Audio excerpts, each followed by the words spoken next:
Hello, everyone. This is the New Rules Podcast, and I'm your host, Dimitri Simes Jr. We just recorded our BRICS Super episode, which is going to come out next Monday. But given the situation in the Middle East, we wanted to record a special short analysis from our guests, Professor Alexander Dugin and Pepe Escobar, about the conflict going on there. And obviously, we've covered the conflict from a military standpoint, a regional standpoint, but we have two big picture thinkers, so I want to give both of them an opportunity to analyze the conflict from a big picture geopolitical, geoeconomic, and ideological point of view. I'll start with Professor Dugin. So I think that we are facing now the beginning of the big war in the Middle East. I think that Israel, when it started its operation in Gaza, has opened the door of the hell.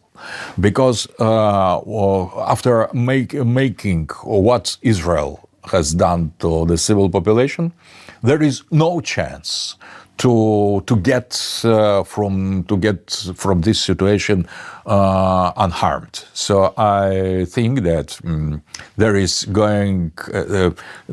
will be a big war. Now we could see only conflict between Israel and Palestine, and Israel and Shia people in Hezbollah, in Lebanon, in Syria, and the first very spectacular attack of Iranian missiles against Israel. That was really fantastic, because nobody could imagine such a huge mass of missile attacking Israel. So, and in spite of the fact that Israel didn't respond yet for this spectacular attack, I think the war is inevitable. And Israel is involved already in the war with Hezbollah and the southern Lebanon. Israel is attacking Syrian territory, and Iran is already inside of this war. Hezbollah was very radically touched by terrorist actions of the Israelis, but we could not say that it is all, that Hezbollah is destroyed. Not at all. For the Muslim radical Shia mind, to the death of the martyr is the new power. That is not the loss. That is a kind of acquisition. That is the alternative economy of the spirit in this tradition. And I think that the position of the West, who is not going to recognize the behavior of the Israel and the Gaza as genocide, and aggression of the Israel against Lebanon, all that will provoke the big Middle East war, where step by step the other Islamic Muslim nations will be involved in. I think that it is delayed. It is a bit reduced. I don't think that Tehran is willing to start it, but I think there is no chances to avoid it at all. It is inevitable. By the logic, Israel has done already everything to start it, to provoke it, and I think now that Islamic nations they are just waiting the proper moment to enter this war, because resistance of Middle East is already involved, and Iran has made this attack, and I think that the war will continue and will start at a broader scale. Interesting that Israel has no reason to have this war, because they could not gain anything. They have everything they could hope, and all the rest is behind the rational analysis. And I think the messianic ideas of Netanyahu and the people around him, Ben-Gvir, Smotrich, Dov and other, they are playing very important part. They seriously consider that the greater Israel and destruction of Al-Mosque, Al-Aqsa Mosque, and the beginning of the reconstruction, building of the third temple will help to Moshiach Messiah come earlier than presumed. So they want to hasten the advancement of the coming of Mashiach, and I think that is reflected in the eschatological readiness of the Shia world to deal with such situation. That is, in the eyes of the Shia, the appearance and manifestation of Dajjal. In our lexic, it is Antichrist. But in the Islamic tradition, it is called Dajjal, the liar. So they identify easily Dajjal and Israel and the global West. So that is the final combat for them. And it could be delayed, but it could not be avoided. Pepe, what do you see as being the big picture for what we're seeing right now in the Middle East? Well, now we are seeing how deep and how powerful will be the axis of resistance. Because in the minds of, I would say, the scatological cult that is passing as a government in Tel Aviv at the moment. In fact, there is a government that was hijacked by a scatological cult. All those crazy ministers of the Ben-Gvir and Smotrich type, these are apocalyptic lunatics. And it's impossible, any diplomacy, any dialogue, etc., because they actually believe in their vision, as Alexander was explaining, of Eretz Israel, Greater Israel, from the Nile to the Euphrates, with everything in between. And they quote fake scriptures saying, our sages in their language, our sages in the past says that Jerusalem goes all the way to Damascus. And they actually believe in that, and they want to implement it. No, they want the IDF, the Israeli Defense Forces, to implement it. They cannot. Everybody knows that. And generals in the Pentagon, they also know that. So this is very, very dangerous because they, with the genocide, they created a spiral. And what is happening to Gaza, basically this project is a project that comes from years. It didn't start after October 7. This was planned for years. They needed a trigger. The trigger was October 7. We can go for 10 hours why October 7 happened. Of course, there was a general conceptualization of an event like that by General Soleimani in the past, by Yahya Sinwar, the conceptualizer of Hamas, etc. But they knew that the response would be something absolutely dreadful, which in our case is a genocide in the early 21st century. But the big picture for them is Eretz Israel and what's in their way? The axis of resistance. And they say the head of the snake is Iran. But they cannot fight a war against Iran. What do they really want? And everybody in Washington knows that. They want to drag the United States to fight the war against Iran for them. They cannot even fight against Hezbollah. You have seen, or our audience, you have seen their incursions in southern Lebanon, and they're being eviscerated by Hezbollah. Every time that they try an incursion, they advance 10 meters, 20 meters, 50 meters, and they're killed, literally. And if they try something en masse, this is exactly what's going to happen en masse, and they're going to have thousands of victims, not only tens. So it's completely unrealistic, it's apocalyptic, it's scatological, but at the same time it's extremely dangerous because the spiral now involves the whole of West Asia, including the peripheral actors like Egypt and Jordan, which are absolutely terrified, as corrupt as they are. That little king of Jordan and Sisi in Egypt. But they are terrified because there will be a spillover effect and it will involve their nations as well. And MBS and MBZ from far away, they look at that as they, what we had in mind in terms of economic integration with Israel, Obviously, we cannot do it.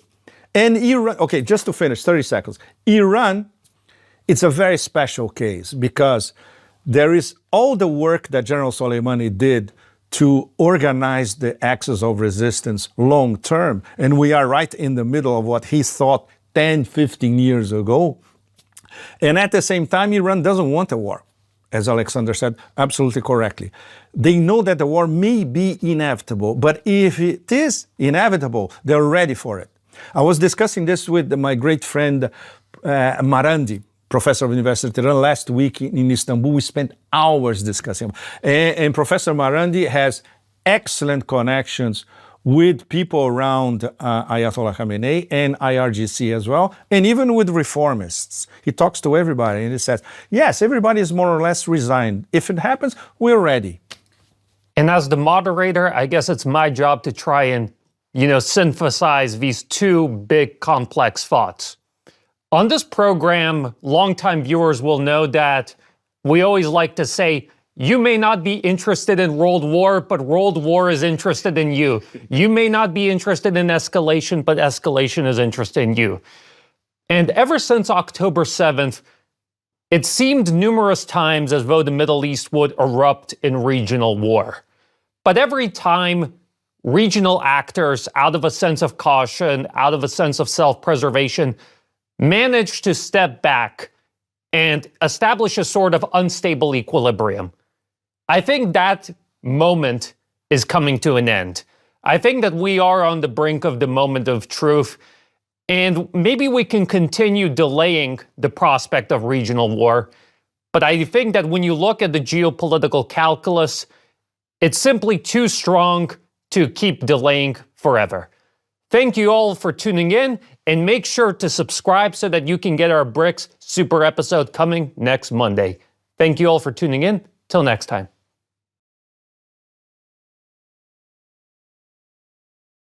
दो options हैं Israel के पास, क्योंकि Iran के साथ इनका चल रहा है तो उन्होंने देख लिया इसराइल ने कि पूरी दुनिया तो कोई हमें रोक नहीं रही, अमेरिका पूरी तरह साथ खड़ा हुआ है, लिहाजा ये मौका है कि जितना नुकसान पहुंचा सको आसपास के ममालिक को नुकसान पहुंचाओ। तो अब वो किसी भी वक्त ईरान के ऊपर हमला कर सकते हैं, लेकिन इसकी दो पॉसिबिलिटीज उनके पास है, क्योंकि ईरान ने काउंटर थ्रेट ये किया है कि अगर आपने हमारी ऑयल रिफाइनरीज पर हमला किया या हम पर हमला किया या हमारे एटमी प्रोग्राम पर हमला किया तो हम इसका जवाब खलीज में देंगे।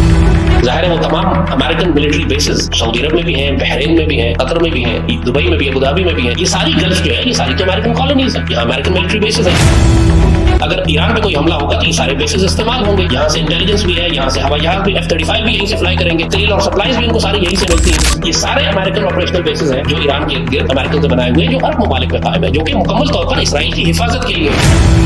बदनसीबी से सारे मुसलमान मुल्क इसराइल की हिफाजत के लिए और मुसलमानों को तबाह करने के लिए अमेरिकन को अपने अंदर बिठा कर रखे हुए हैं सालों से।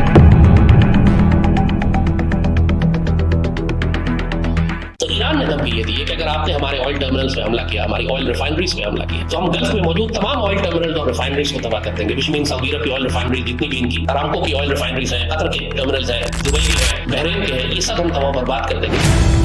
तो आप सोचिए कि पूरी दुनिया में ग्लोबल फ्यूल सप्लाई या डॉलर तेल की कीमत डॉलर्स में $100, $120, $150 तक जा सकती है, और सर्दियां आ रही हैं, पूरी दुनिया जाहिर है यहीं से एनर्जी लेती है। इसराइल के पास मुख्तलिफ ऑप्शन है। एक ऑप्शन ये है कि फिजिकली जाके ईरान के एसेट्स को तबाह करे, और दूसरा ऑप्शन जिस पर वो बहुत सीरियसली काम कर रहा है पूरी दुनिया की ताकतें, वो ये कि ईरान में रजीम चेंज किया जाए, दोबारा एक दफा आयतुल्लाह को हटाकर यहाँ पर रजा शाह के खानदान को, उसके बेटे को दोबारा लाकर बादशाह बनाकर ईरान पर मुसल्लत किया जाए। और ईरान के अंदर बहुत बड़ी सपोर्ट है रजा शाह की, इसमें कोई शुबा नहीं की सपोर्ट है। ईरान के सफों में बहुत हाईएस्ट लेवल पर गद्दार हैं जिनको इसराइल खरीद चुका है।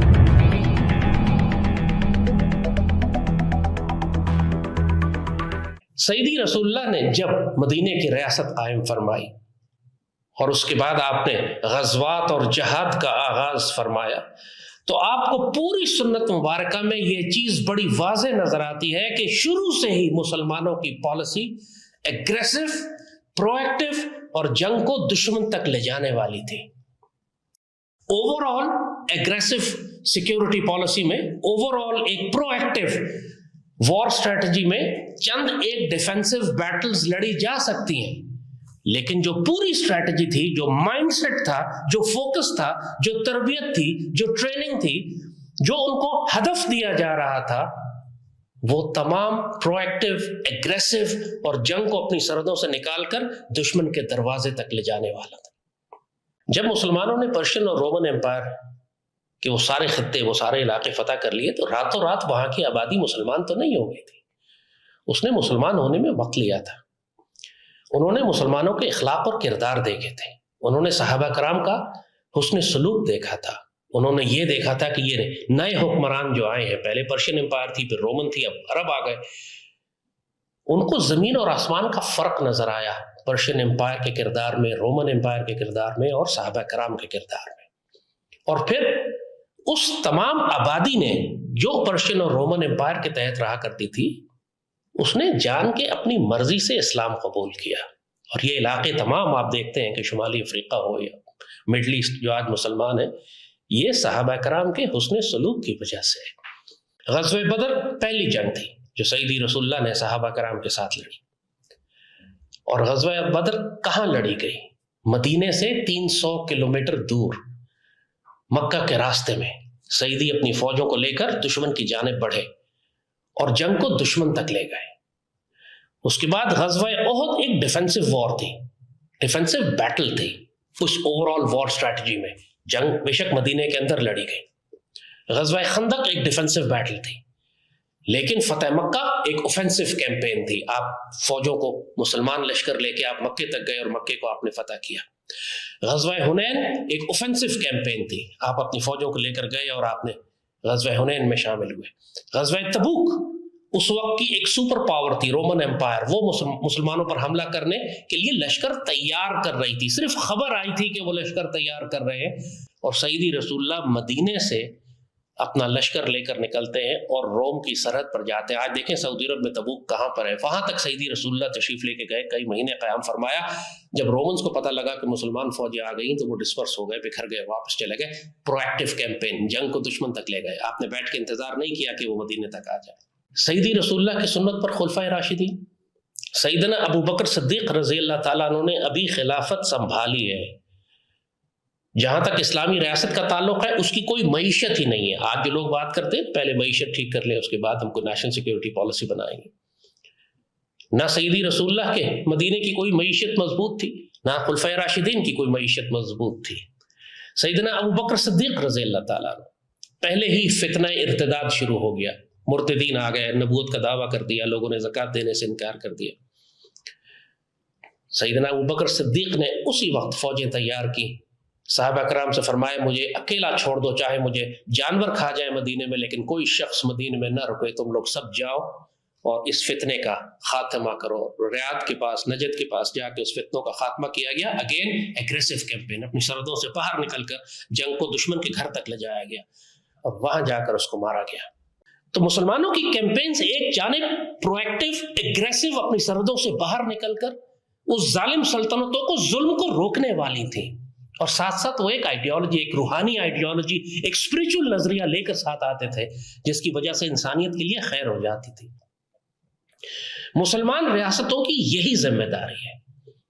آپ نے انسانوں کو انسانوں کی غلامی سے نکال کر اللہ کی غلامی میں لانا ہوتا, اور وہ ظلم کی حکومتیں, ظالم اور جابر حکومتیں جو ان کے اوپر مسلط ہوتی ہیں, وہ اس وقت تک نہیں ہٹائی جا سکتی جب تک مسلمان تلوار لے کر ان کو تلوار کے زور پر نہ ہٹائیں. لوگ پاکستان کی بات کرتے ہیں کہ پاکستان ڈیفنس پہ اتنا خرچ کرتا ہے. آج فوج کے خلاف ایک کتوں والا پروپیگنڈا ہو رہا ہے, فوج کو پیچھے ہٹایا جائے, فوج کو بیرکوں میں بھیجا جائے اور فوج کو جو نا کم کیا جائے, بجٹ کم کیا جائے. مسلمان دنیا کا حال نہیں دیکھا آپ نے کہ جو مسلمان دنیا بڑے بڑے مسلمان ملک, کسی ایک کے پاس ایئر فورس نہیں ہے جو اسرائیلی ایئر فورس کا مقابلہ کر سکے. نہ مصر کے پاس, نہ جارڈن کے پاس, نہ سیریا کے پاس, نہ لیبنان کے پاس. ٹوٹل ایئر سپیریورٹی ہے اسرائیلیوں کو, نہ ایران کے پاس. پورے مڈل ایسٹ میں جہاں چاہتے ہیں مار کراتے ہیں, کوئی مسلمان ملک روکنے کی جرات نہیں کرتا. لیکن وہ اسرائیل پاکستان کی جانب نہیں آتے. یہ وہ فرق ہے باقی مسلمان دنیا کا اور پاکستان کا. یہ وہ کرم ہے جو اللہ نے اس پاک سرزمین پر کیا ہوا ہے. سب سے بڑے احسان فراموش یہ خود پاکستانی ہے جو اپنی قدر نہیں جانتے, اپنی مسلح افواج کی قدر نہیں جانتے. اگر آج یہ پاکستان ایئر فورس اور پاکستان آرمی اور اللہ کا دیا ہوا یہ ایٹمی پروگرام ہمارے پاس نہ ہوتا تو ہماری بھی وہی کتے والی ہو رہی ہوتی جو آج سیریا کی ہو رہی ہے, اور لیبنان کی ہو رہی ہے, اور جارڈن کی ہو رہی ہے, اور مصر کی ہو رہی ہے, اور عراق کی ہو رہی ہے, اور اب ایران کی بھی ہونے جا رہی ہے. اللہ نے اگر پاکستان کو سلامت رکھا ہے عزت اور آبرو کے ساتھ, کہ دنیا کی بڑی بڑی طاقتیں اس طرح پریٹینڈ کرتی ہیں جیسے پاکستان ہے ہی نہیں بیچ میں, اور سب سے زیادہ جان ان کی پاکستان سے نکلی بھی, پاکستان کو چھیڑتی نہیں, نام نہیں لیتی پاکستان کا کہ کہیں پاکستان بھڑک نہ جائے. تو پاکستانیوں کو بھی جیسے کہا کہ جو مقافات عرب ملکوں کے ساتھ ہوگا وہ ہمارے ساتھ بھی ہوگا. آنے والے وقتوں میں اسرائیل براہ راست ہم سے نہیں لڑے گا. اسرائیل نے اس کام کے لیے مودی اور اس کے RSS کے کتوں کو تیار کیا. पाकिस्तान को हर हाल में रोकेंगे वो, क्योंकि इस वक्त अगर अखंड भारत या अखंड इसराइल के रास्ते में कोई एक मुसलमान मुल्क खड़ा है तो वो पाकिस्तान आर्मी, पाकिस्तान का एटमी प्रोग्राम और हमारी एयरफोर्स है। ये अच्छी तरह समझिए। तो इस वक्त जो भी पाकिस्तान में आवाज उठाता है या ये बकवास करता है कि ये जो दहशतगर्दी है इसके पीछे वर्दी है, मैं साफ कहूंगा उसको कत्ल कर दे, क्योंकि वो इसराइलियों के लिए और मुश्रिकों के लिए काम कर रहा है और पाकिस्तान को गज़ा बनाने का काम कर रहा है।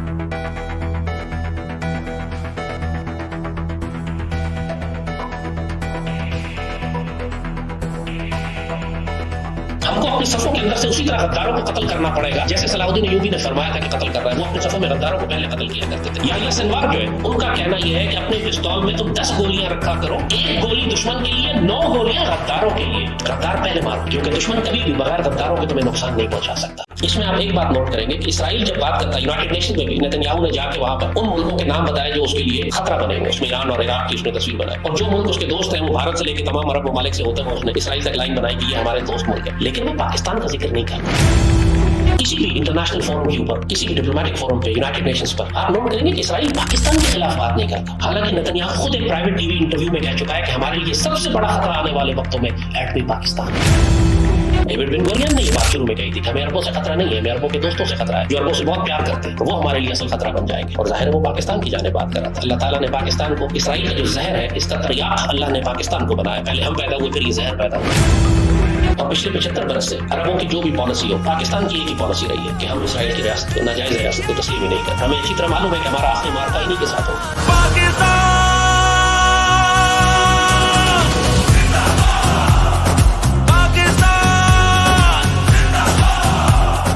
पाकिस्तान दुनिया की वाहिद एटमी ताकत है जो सिर्फ अपनी सरहदों के अंदर महदूद है। पाकिस्तान को अपनी इस पॉलिसी को तब्दील करना पड़ेगा।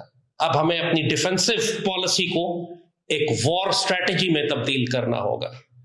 वो अगर अखंड भारत की बात कर रहे हैं तो हमको फिर गज़वाए हिंद की बात करनी है, हमको ग्रेटर पाकिस्तान की बात करनी है, हमको फोर्स प्रोजेक्शन करनी है, चाहे वो इकोनॉमिक हो, पॉलिटिकल हो, डिप्लोमेटिक हो या मिलिट्री हो। तो पाकिस्तान चाहे या ना चाहे, इसका किरदार अब है ही यही कि इसने मुस्लिम दुनिया की क़यादत करनी है। इस लफ्ज पे ही मुझे एतराज है। जब हम कहते हैं ना पाकिस्तान की डिफेंस मिनिस्ट्री और डिफेंस पॉलिसी, तो हम माइंडसेट अपना ये बना लेते हैं कि हम सिर्फ अपना दिफा करेंगे अपनी सरहदों के अंदर। एक्चुअली हमारे पास वॉर मिनिस्ट्री होनी चाहिए, हमारे पास नेशनल सिक्योरिटी पॉलिसी होनी चाहिए। डिफेंसिव मेंटालिटी से हमें अब बाहर आना है, बहैसियत एक कौम, बहैसियत एक फौज, बहैसियत एक फॉरेन ऑफिस, बहैसियत एक इकोनॉमिक पावर, एक मिलिट्री पावर। हमें एक माइंडसेट ये बनाना है। तो पाकिस्तान क्यों नहीं अपनी फोर्स प्रोजेक्शन कर सकता? क्यों नहीं हम डिफेंस पैक्ट कर सकते ममालिक के साथ? उनको हम न्यूक्लियर प्रोटेक्शन दें, उनको न्यूक्लियर अम्ब्रेला दें, उनको अपने सिक्योरिटी ब्लॉक में और ऑर्बिट में लेकर आए। क्यों नहीं पाकिस्तान फोर्स प्रोजेक्शन करता अपनी मगरबी जानिब के? हम अफगानिस्तान की जानिब एक बफर जोन बनाए, अफगानिस्तान में उसी तरह दाखिल हो जैसे तुर्की शाम और इराक में दाखिल होकर उसने अपना सिक्योरिटी जोन बनाया था। हम वखान के कॉरिडोर को क्यों नहीं एनेक्स कर लेते कि ये पाकिस्तान का रास्ता बन जाए बराह रास्त सेंट्रल एशिया तक जाने का? अभी हमको चाइना और काजाकिस्तान से होकर लंबा रूट लेना पड़ता है। वखान की पट्टी तो बिल्कुल हमारे साथ लगी, पाकिस्तान से लगी हुई है, पाकिस्तान का हिस्सा है वो। वहां तो कुछ भी नहीं है, अफगान तालिबान के तो किसी काम की नहीं है। और जिस किस्म की वो गद्दारी हमारे साथ कर रहे हैं, जहन्नुम के कुत्तों को सपोर्ट कर रहे हैं, लोया अफगानिस्तान बनाने के लिए आधा पाकिस्तान क्लेम कर रहे हैं। हमें पूरा हक है कि ना सिर्फ हम अफगानिस्तान के अंदर दाखिल हो और बफर जोन बनाए, बल्कि हम वखान की पट्टी को भी जज्ब कर लें पाकिस्तान में। देखें किसका बाप है जो हमें रोकता है, चाहे दुनिया की कोई ताकत हो या अफगान हो या भारतीय हो।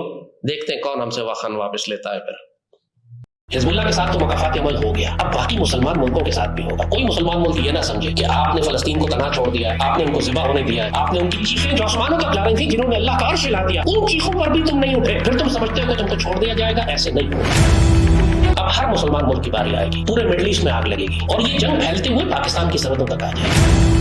जाहिर है अगर ईरान इस जंग में शामिल होता है तो जंग हमारी सरहदों पर आ जाएगी। और ये वो ईरान इराक जंग नहीं है कि जो हमारे हमसे बहुत दूर ईरान और इराक की सरहद पर लड़ी जा रही है। ये वो जंग होगी जिसके अंदर तमाम अरब ममालिक शामिल होंगे, तमाम खलीज और अरेबियन सी जो हमारा समुद्र है वो शामिल होगा। यमन वालों ने रेड सी तो बंद ही कर दिया, अरेबियन सी तो इस्तेमाल ही नहीं हो सकता जो रेड सी के सामने से। ऑलरेडी जो शिपिंग यूरोप से आती थी पाकिस्तान की जानिब, जो 6 हफ्ते या 8 हफ्ते लेती थी पाकिस्तान पहुंचने में, वो 16, 14, 18 और 20 हफ्ते ले रहे हैं वो जहाज पाकिस्तान पहुंचने में। सप्लाई, दुनिया की ग्लोबल सप्लाई पहले ही डिस्टर्ब हो चुकी है। और सोचिए अगर गल्फ बंद हो गई तो ये वो गल्फ है जहां से दुनिया का सारा तेल गुजरता है, तमाम बड़ी बड़ी ऑयल रिफाइनरीज यहाँ लगी हुई है।